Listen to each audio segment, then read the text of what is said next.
There is Karl. He's awake. It's Wednesday. And his Lolo and Lola are about to leave in 2 days. There he is in his cradle and listening to his mobile of Noah's Ark. And there's Grandma. There's Hi. Lola. Hi, Karl.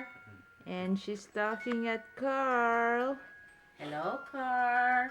And then there's Lola over there on the rocking chair. There he is, and he hasn't held Karl yet. So he's going to try this afternoon and be brave enough to hold him. Para magre-retrato kami na dalawa at tatlo kami ni na Lola. Yeah, so we're going to videotape the event that Lolo finally holds Karl with his bare hands. No carrier at all. Oh my gosh. It's the event of the century. The first apo to be held without a carrier. Huh, Karl? Yan na. Allah. Okay, He's come on about to now. cry. You go to Lolo now. You Okay. might be crying already. Come on. Come on, darling. There Come he on. is. Come on. Paano Dini? You are going to Lolo. Oh, Ayan. there. Oh, there. Ay, naku. Oh my gosh, look at that. Look at that. Oh, Look at that. Lola. He is so happy.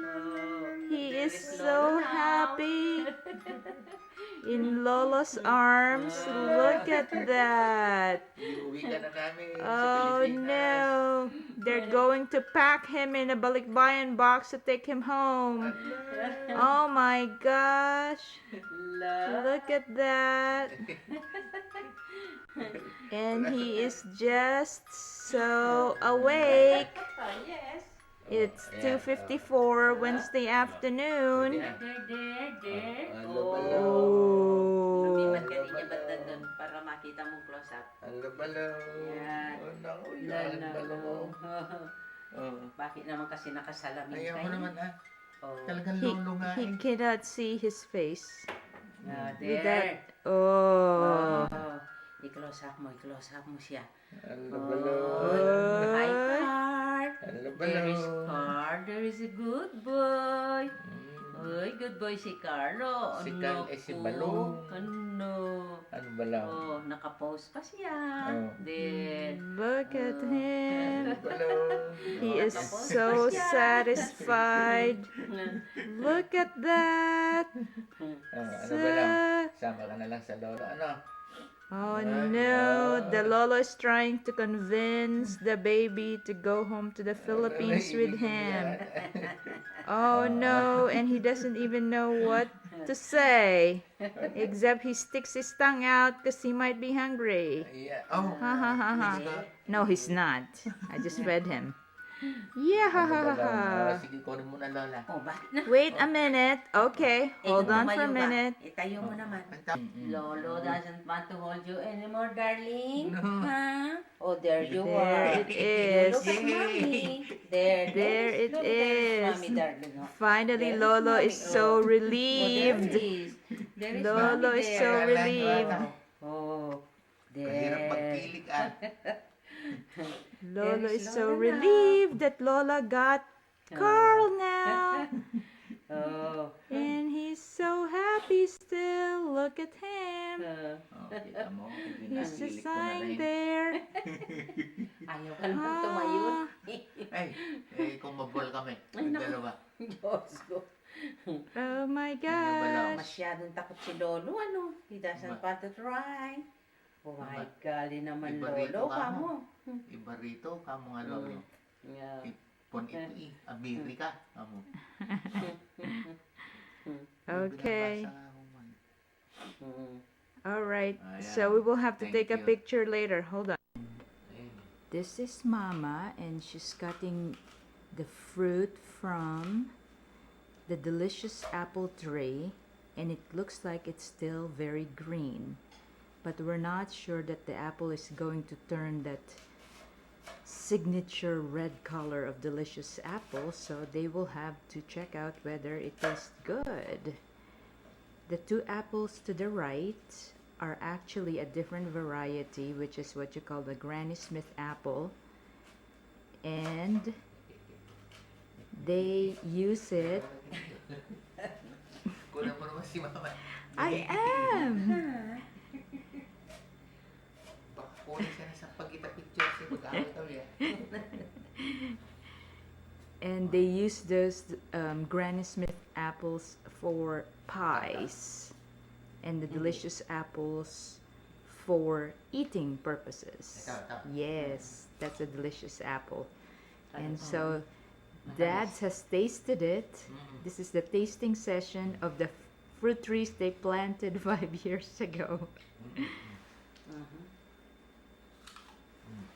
Ano? And the verdict is, Good. it's good. It's matamis. Really? Very crunchy. Oh, that's good. So that means we don't have to wait until it turns red before we pick it. Yan, pwede na. Oh, good. All right. So, This one. Maasim yan eh. yeah, the Granny Smith apple is usually Maasim. quite sour. Ay, di huwag na. Well, Sasaw-saw mo pa sa asin. Ay, ganun ba? Ganun ba? only Filipinos will use salt to actually flavor their apples. Granny Smith is naturally sour, but some people like it that very sour, but they use it for pies, to bake pies. Yeah. So that's why. Okay. And later, I just drank coffee. So Okay. next we're going to record the fruit trees outside. Okay. Okay. So this is the grape vine that Ma and Dad's planted 5 years ago. Look how many grapes they have. There it is. You can see up to the top. And the top goes into the terrace, which is right outside of our bedroom. So you can see that all of these things are really ripening very quickly. Maabot sa terrace eh. Malalaki pa. And we cannot finish it all. So you guys better come here to help us finish this. And this is supposed to be the tree for that represents me because it's dark. Okay, so that was 5 years ago. And then let's go and move to Glenn's Nartes na ako. Patas na.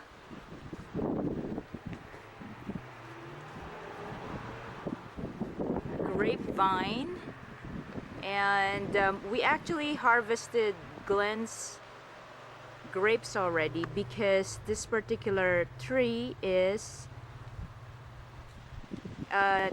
the grape fruit that's supposed to make raisins. So it's incredibly sweet.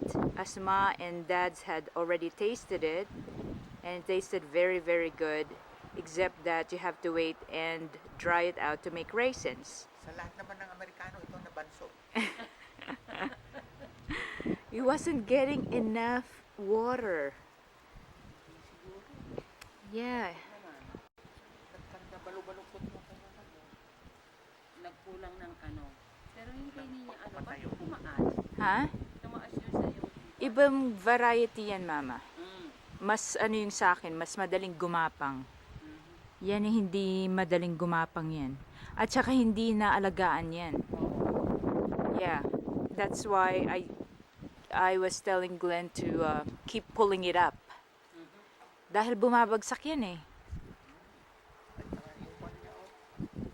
Yan nagkaano-ano na no. Kanyang trunk. Disfigured na yung trunk niya no. Dati dito mga tali yan para naman tumaas-taas. Yan.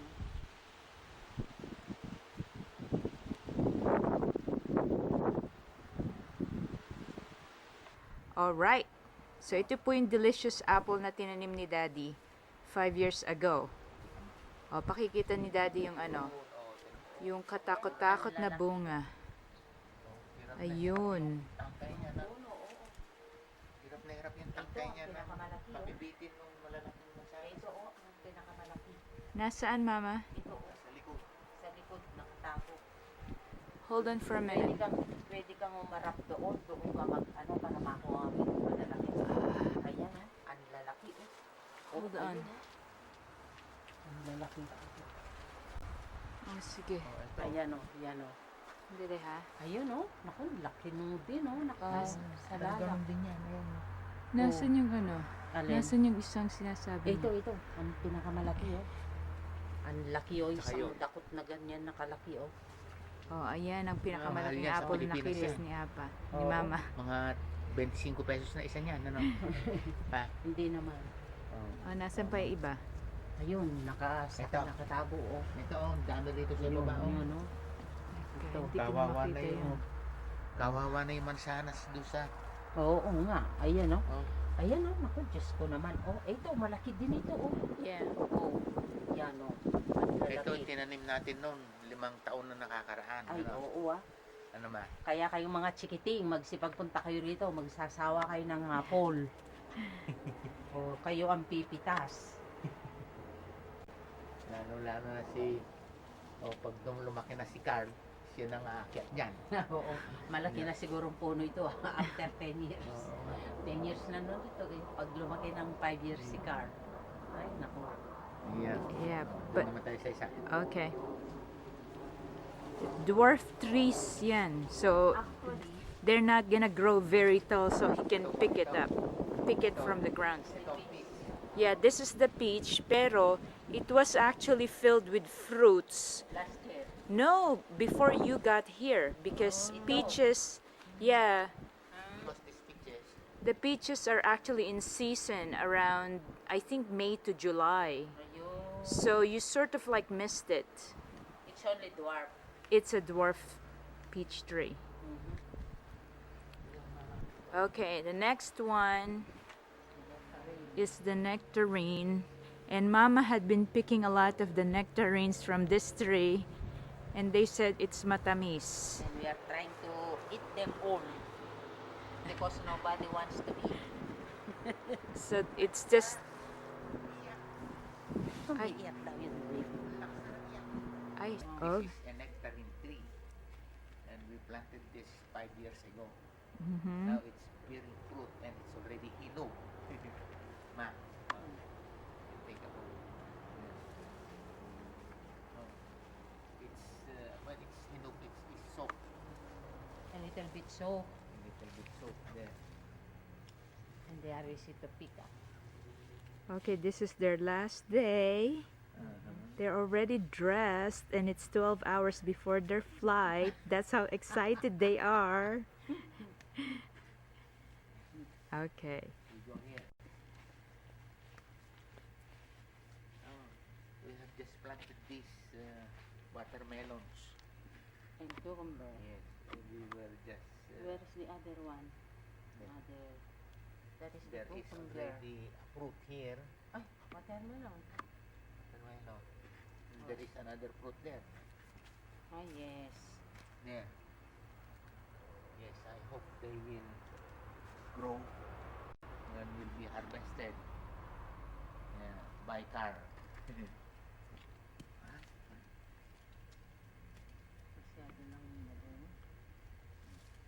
This is the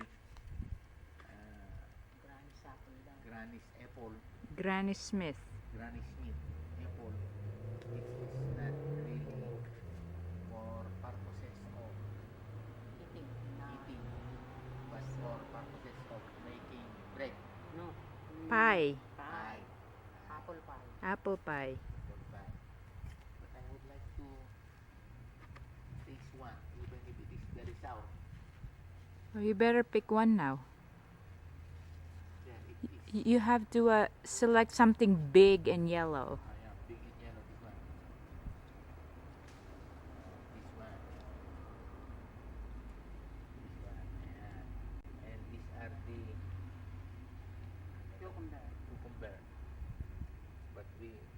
I bought it when summer is almost finished, so we are not expecting them to bear fruit. And I doubt if they will grow. They will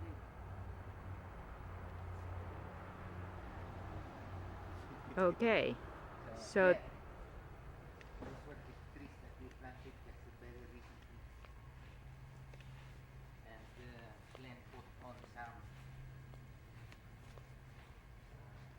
drip. Drip. That is the drip. Yeah. And this works like What are those trees? What is that one? What's that one in the corner? I have forgotten already the name. And these two are the cherries. Yes, those are the cherries. Oh, you forgot the name of that thing. Is it persimmon? No, No. persimmon is there. This Um, one is something like Glenn knows about. plum? No. No, Peach? Yeah, I think so. I think I so. oh yeah. That's a peach tree. These two here are ano na yun? Cherries. Cherries. Yeah. They said so that when you plant cherries, you plant more than one, so that they will cross-pollinate each other and bear fruit. Yeah. They are now being watered by the drip, drip, drip. Yeah. And the drip comes out every 2 Other days. day. Every 2 days. Wherein there is a dripping of 30 minutes each day. And how much does that equate per tree? According to Glenn, it is something like 1 gallon every day, every other day. Ah. Okay. Okay. And then let's Now, move on to the other trees. the other trees. What is this one? At the middle, Daddy? Apricot, ano? Apricot. Yes. Yeah. Which one? That one. Hold on. With the yellow, the blue bandage, blue Apricot, yes. label is the apricot. That's not going to compete for the sun with these other trees in front? No, in fact, the sun here is shining very brightly every day. So, there is nothing to compete about. Di ba, Mama, ano? Ha? Eh, ang dami niyang ano. All right, this is the persimmon. Mm-mm. Yes, that, sikaw naman, Mama. As parang pa nabuhay na eh. Ay, oo, Ano? buhay na yan. Mhm. Ang ganda oh. That is the persimmon. Masarap daw yan eh. Mm. Oh.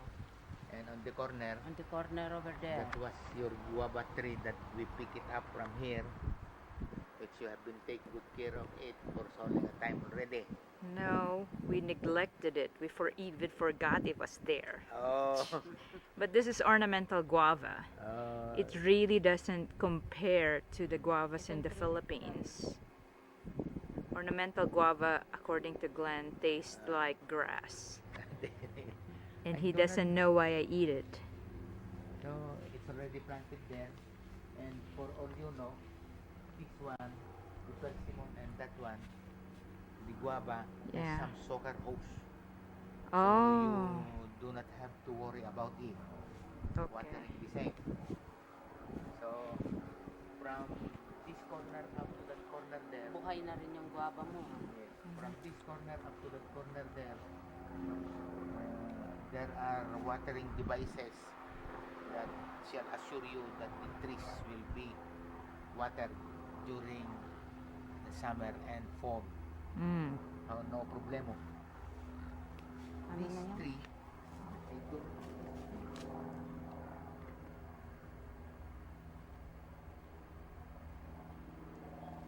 You don't Ano remember? yan, even remember. I became tangul already in America. What was the other tree you got? So you have the Fuji apple. Yes, this is the Fuji. And then the Asian apple. The Asian pear. Pear. Asian pear. I don't remember what tree that is, but that's one of the big ones, right? The one with the big Glenn knows about that. gallon. This is the Fuji apple. Fuji apple. Now, this tree here, I don't know the name, and this Fuji apple, and also that one there, This is the Asian pear. the Asian pear, has some watering coming from the rain, Huh? from your raining Oh, sprinkler. sprinkler, and you see even the hollow blocks here and the fence is Are wet. somewhat wet because of that. Mm. So 1, 2, and 3 they have their watering devices. No, they are being watered. By the sprinkler only. Sprinkler. Yeah. Well, how come the wall behind that tree over there is not wet? Because the tree, as I have observed, is coming from this point, the water, I mean, Oh, and then running up to here. oh, okay. So, but this does not get as much water as the two, Right. because they are on the direct heat of the sprinkler. Sprinkler. Now, this one, ano na ito, Mama? Plum. Plum. Is kawawa. It's not doing very well, is it? Not yet, but I Not think it doing will very survive. well. Although it will in about a short time, because anyway, it is already alive. It's just adjusting slowly.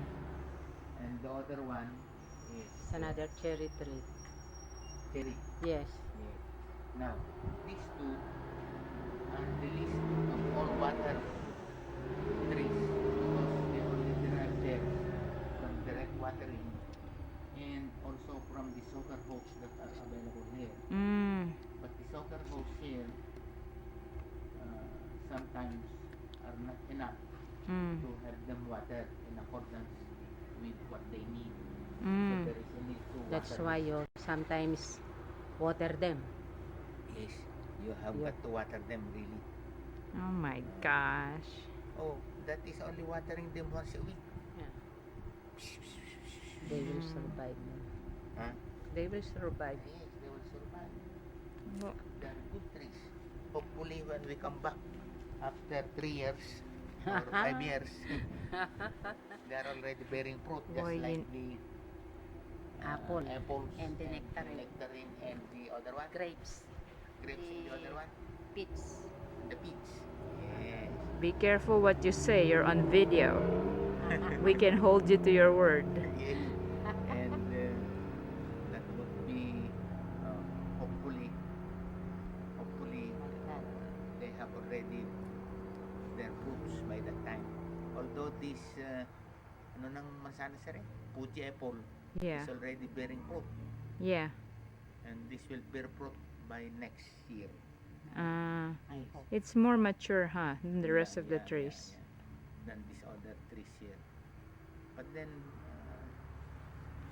it's about fall, and according to your newspapers, when it's fall, the sun is not as ferocious as this. That's Is that correct. Yes.